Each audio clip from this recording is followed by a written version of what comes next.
When you saw what Artemi Panarin said, given your background, did your eyes bug out of your head? Were you stunned? Good morning, guys. Yeah, I was. I was very much stunned. I first saw it on Twitter as a link to a Russian language website, which only gave it a very, very brief overview with a couple of quotes. And I retweeted it last night around 4:30 p.m. Eastern, I think, or 5 p.m. And I was just those two quotes alone were very surprising. But as I thought about it a little bit more, it probably occurred to me that there's nobody else among active Russian NHLers and probably among active Russian athletes as a whole who could have potentially said something like that, other than Panarin, because of just what type of a person he is.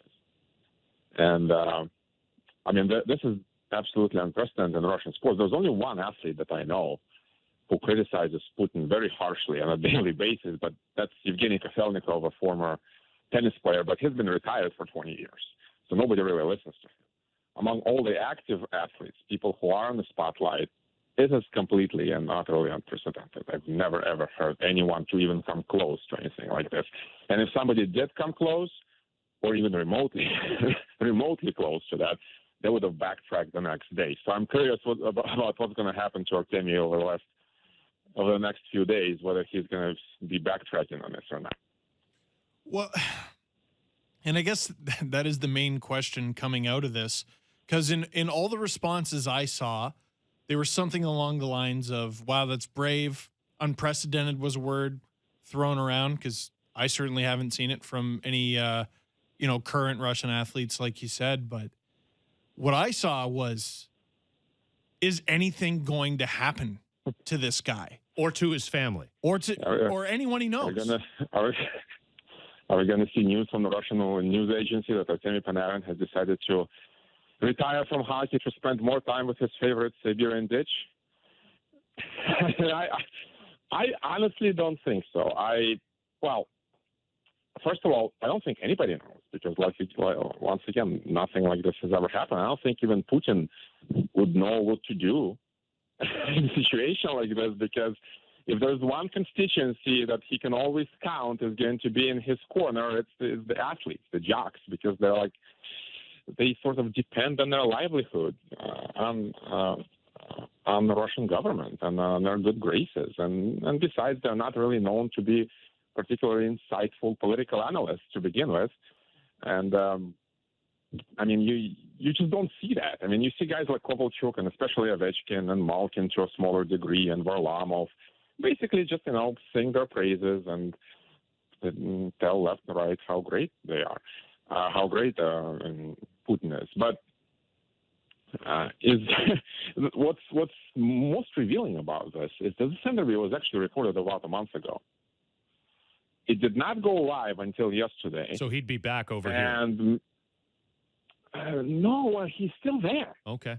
The thing is, me and other Russian journalists, we were thinking, why are they sitting on this interview for about a month? And the most obvious answer was, well, they're waiting for him to be safely back in America. But no, he is still in St. Petersburg. And that's just because Artemi doesn't give a damn. He's utterly fearless. He's absolutely sure that nothing is going to happen to him. He does admit in the interview that he's kind of worried. He's kind of fearless. But he says, isn't this a screwed up situation that you even have to talk like that? Are you worried about saying the truth? Are you worried about voicing your opinion? To him, it's a completely banana situation, which tells you just to which degree he's been Americanized now. With Slava Malamud of slavadoesamerica.com, and we're talking about Artemi Panarin's on-the-record significant criticism of Russian President Vladimir Putin in an interview that apparently happened about a month ago in his St. Petersburg, Russia apartment. Okay, so you've said that perhaps there's a potential for a backtrack here, and I guess we'll see how that plays out. Do you? Yeah, I'm trying to understand the play this is going to get in Russia. Is does the Russian government have mechanisms to quell this? Is it going to go countrywide, and are people who read it actually going to get clued in and say, oh, this guy's making sense? Like, I'm trying to understand the degree to which this will go viral in Russia and the degree to which there would be any kind of response from somebody who's just a regular citizen. Well, there's several moving pieces here, and the first moving piece is the reaction of the public. And as I'm reading the YouTube comments and the comments from the Russian Twitter, and a lot of people are saying, "Well, great, well, awesome. I mean, Artemi, great for you for saying that. I mean, because that's what a lot of people are thinking in the country, and don't necessarily have the platform or the means or the bravery to say something like that out loud." So a lot of people are very supportive of him. And besides, I mean, it does take a person of this type of charisma and this type of personality and this type of achievement level to say that and make it stick. All the other moving pieces, whether it's going to be whether he's going to make it stick. It's one YouTube channel, and Russian government has plenty of means of silencing the opposition. And this YouTube channel subscribers are in thousands, not millions. And he mentions the opposition leader, Alexei Navalny, in the interview a few times. He's got 3 million subscribers, and he's effectively been muzzled. So, I mean, if the Russian government wanted to do something about it, it probably wouldn't be very difficult for them. It probably wouldn't be very difficult for them to put the screws to Panarin and make him, backtrack his statements or do some to that effect or publicly apologize. But the third moving piece is the Russian government. And in my experience, the usual approach they take to somebody who is of high profile and cannot simply be intimidated into silence is to just let it blow over. Just let it sit there, let it blow over. Unless it gains traction. And whenever something gains traction, that's when they lash out, and that's when, Panarin might discover that he has unpaid taxes somewhere.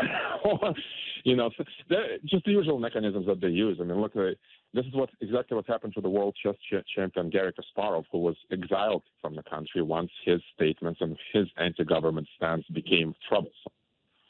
So I think that's probably the most obvious course of action. I mean, they're going to just let it sit. Now, what's going to happen to Panarin right now, he's obviously going to be bombarded with interview requests from the Russian media who are going to be looking for him to either repeat it or make stronger statements or to backtrack. I think probably the smartest course of action for him would just, say, I'm on vacation, I've said all I want to, and just refuse any follow-ups. But we'll see what happens. So there's a lot of unknowns here. To the best of my ability, to the best of my understanding, that's probably what's going to happen.